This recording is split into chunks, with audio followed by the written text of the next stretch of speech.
Salut la Pixie Army, j'espère que vous allez bien. Bienvenue dans cette nouvelle vidéo. Aujourd'hui, je suis en pyjama et je suis sur le sol de mon bureau parce que j'avais envie d'une ambiance chill, un peu cocooning. J'ai pas le plaid ni les popcorn, mais franchement je pourrais puisqu'aujourd'hui on va parler de Disney+.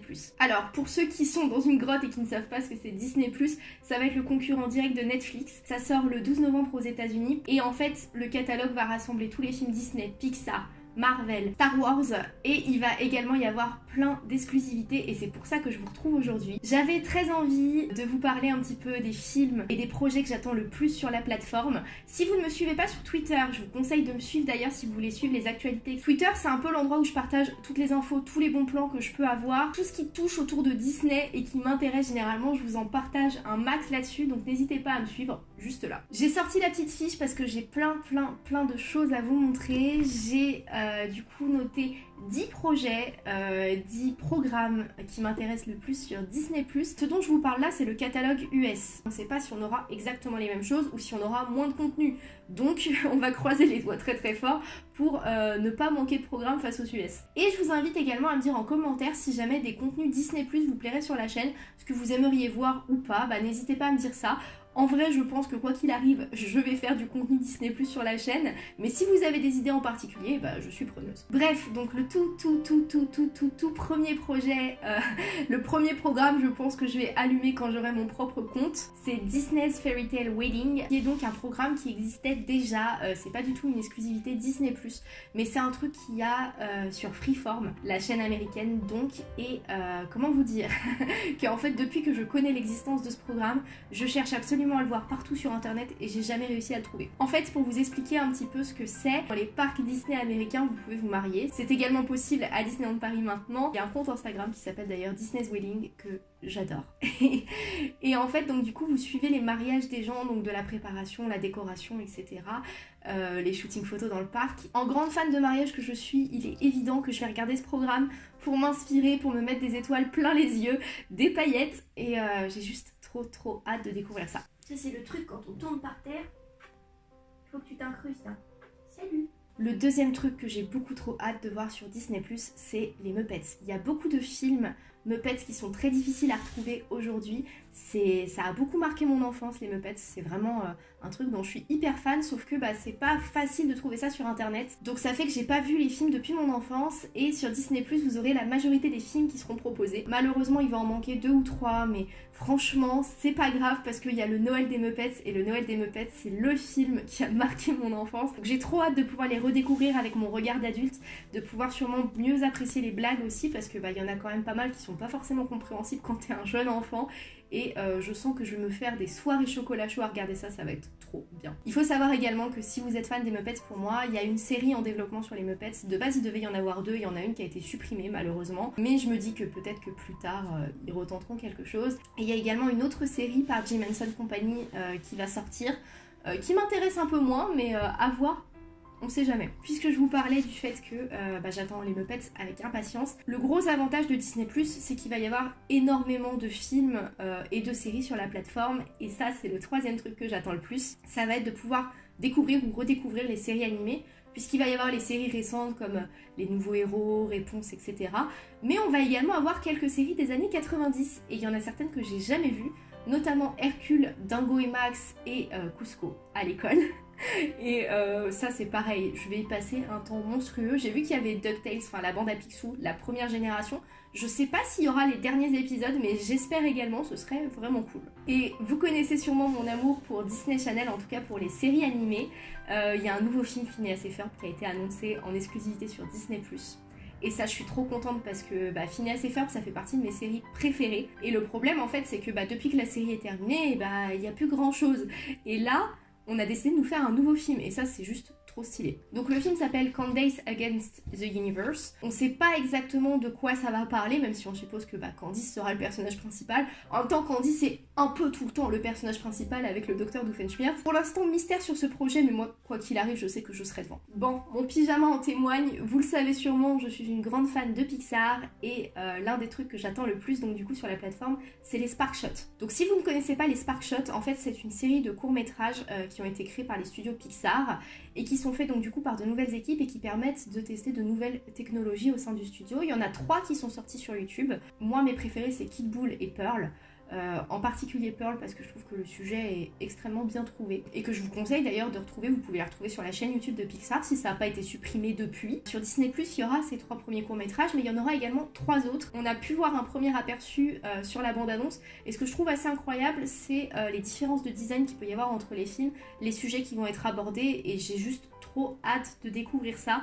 Je suis une grande amoureuse des courts-métrages, donc forcément, je vais sur Disney+ pour découvrir ces films aussi. Il y a la série Monster at Work que j'attends avec grande impatience. C'est une série qui est produite par Disney et non par Pixar, qui est une information que je trouve assez inattendue mais intéressante malgré tout. Et donc cette série elle raconte l'histoire de Tylon Tuxman. Ça veut pas dire qu'en France on aura le même nom puisque les noms de Monstres et compagnie sont complètement différents en français, me demandez pas pourquoi. La série va suivre 7 employés de l'entreprise Monstres et compagnie donc, et les faits auront lieu 6 mois en fait après le premier film, donc la centrale sera alimentée par les rires des enfants plutôt que par les pleurs, donc on peut supposer que ce sera une série un peu plus comique.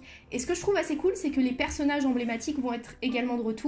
Je pense notamment à Célia, à Germaine, mais également l'adorable Homme des Neiges que j'adore. Voilà le petit Yeti. Et je suis très contente parce que c'est vrai que les séries Pixar, il y en a quand même pas tant que ça, hein, soyons honnêtes.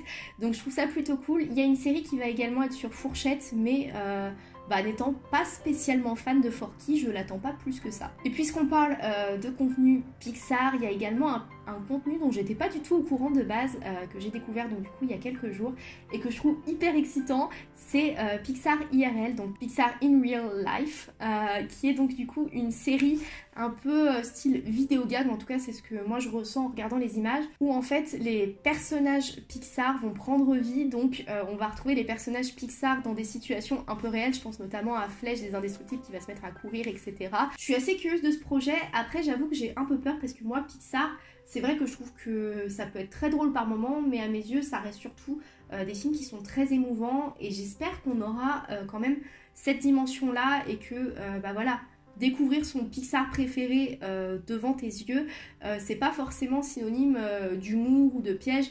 Pour moi, c'est aussi une certaine émotion, donc j'espère qu'ils joueront aussi cette carte-là, même si pour l'instant, c'est pas ce qui en ressort le plus des images. 8e projet que j'attends avec grande impatience, et ça vous surprendra pas pour le coup, la Pixie Army, c'est Into the Unknown, The Making of Frozen 2. Tout est dit dans le titre, c'est donc un film documentaire sur les coulisses de La Reine des Neiges 2. C'est un peu le genre de bonus que vous avez le droit de voir quand vous achetez le DVD ou le Blu-ray.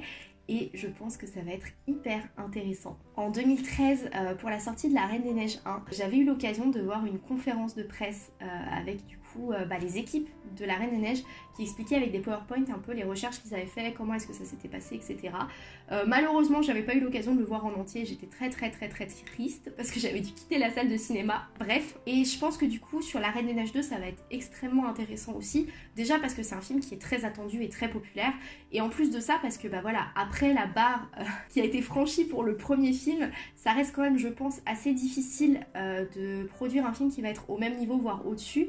Et pourtant, dans les bandes annonces, en tout cas, c'est ce qui en ressort. On part sur quelque chose de très noir, de très mystérieux. Faut pas oublier que, en tout cas, à mes yeux, La Reine des Neiges 1 a lancé pas mal de choses. Et notamment le fait d'avoir un antagoniste qui est un peu mystérieux et qui a quand même une belle image de base. Je trouve que c'était vraiment une belle évolution pour Disney.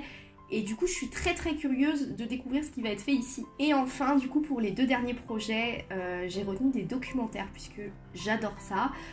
Je trouve qu'il n'y en a pas assez malheureusement. À un moment, on pouvait en découvrir certains sur Netflix, sauf que ils commencent à disparaître petit à petit. Et donc, l'un des 2 que j'ai retenu, c'est Howard. Donc, c'est un film documentaire sur Howard Ashman. Pour ceux qui ne savent pas qui c'est, Howard Ashman, c'est un célèbre parolier qui est mort en 1991. Qui a fait beaucoup de musique, qui travaillait avec Alan Menken d'ailleurs, qui a fait La Belle et la Bête, il me semble, avant de mourir, et La Petite Sirène, entre autres. Alors là, pour le coup, c'est pas un contenu exclusif Disney+, et ça devrait arriver plus tard sur la plateforme, ça ne sortira pas le 12 novembre, mais je suis très curieuse du coup de découvrir la vie de cet homme, comment est-ce qu'il travaillait, et je pense que ça va être très intéressant à suivre. Et enfin, et pas des moindres, The Imaginary Story, qui est donc du coup une série qui est produite par Leslie Iwerks, donc la petite fille de Iwerks. Et ça, je pense que c'est la série que tous les fans attendent avec grande impatience. Pour une fois, on va avoir la chance en tant que fan Disney de pouvoir découvrir du contenu sur les parcs, ce qui n'est quand même pas... Salut Minouche. Pour une fois, les fans de Parc Disney vont être servis puisqu'on a quand même plusieurs documentaires, plusieurs séries qui vont être dédiées à l'Imagineering, dont celle-ci qui est donc du coup l'une des plus attendues. Et en fait, ça va mettre en valeur donc du coup toute la section Imagineering des parcs Disney. On va découvrir un petit peu comment sont faits les spectacles, les attractions dans toutes les destinations Disney. Donc ce ne sera pas que Disneyland Resort ou Walt Disney World. Logiquement, tous les parcs devraient être concernés, ainsi que les Disney Cruise Line d'ailleurs. Et je pense que ça va être hyper intéressant à suivre, qu'on va en apprendre beaucoup. On va pouvoir découvrir les animatronics, etc. Peut-être que ça nous montrera aussi les coulisses de futures attractions et programmes à l'avenir. Bon, je pense que vous l'aurez compris, la Pixie Army, vivement que Disney Plus arrive en France. Je sais pas si du coup, dans les membres de ma communauté, il y en a qui pourront avoir accès dès le 12 novembre à Disney Plus. Si c'est le cas, félicitations, vous avez grave de la chance et je pense que nous tous on est jaloux ici. N'hésitez pas à me dire dans les commentaires également le premier programme que vous allez regarder quand vous aurez Disney Plus et si vous allez craquer. Je suppose que oui, mais bon, peut-être qu'il y en a parmi vous qui ne veulent pas souscrire à Disney+. Moi perso, je suis trop contente parce que je trouve déjà que ça va permettre l'accès à Disney à beaucoup de monde. Ça va également pouvoir nous permettre à nous de découvrir plus les coulisses, d'avoir du contenu plus dédié aux fans et peut-être que ça va développer la fanbase Disney en Europe et à travers le monde, qui sait, dans les prochaines années. En tout cas, moi j'ai vraiment trop hâte. Je pense que c'est le mot de cette vidéo, mais je suis trop excitée. Voilà ma Pixie Army, j'espère que cette vidéo vous aura plu. N'hésitez pas à commenter, à liker, à partager, à vous abonner si ce n'est pas déjà fait. Et en attendant la prochaine vidéo et l'arrivée de Disney Plus en France, prenez soin de vous, je vous aime. Bisous, bisous, bisous. Et alors, en scène post-générique, je vous avoue que j'ai eu beaucoup de mal à faire mon choix sur mon top 10. J'ai noté 4 autres documentaires qui m'intéressent également beaucoup et je me suis dit que ça pouvait être des projets à suivre, donc si jamais vous voulez prendre des notes. Donc il y a Behind the Attraction, One Day at Disney, un sur Mickey Mouse qui a été annoncé récemment. On connaît pas le nom, on sait pas quand est-ce qu'il sortira, mais c'est plutôt cool d'avoir un documentaire sur Mickey Mouse et assez logique du coup de retrouver ce genre de contenu sur Disney+. Et le petit dernier, c'est The Magic of Animal Kingdom. On n'en entend pas beaucoup parler de celui-ci. On va pouvoir suivre les animaux d'Animal Kingdom, les soigneurs, etc. C'est un truc que j'avais un peu vu moi en backstage avec le Wild Africa Trek. Si vous savez pas de quoi je parle, regardez ma vidéo dédiée sur la chaîne, vous en apprendrez sûrement plus. Mais je suis juste trop contente et j'ai hâte de pouvoir voir tout ça. Bisous!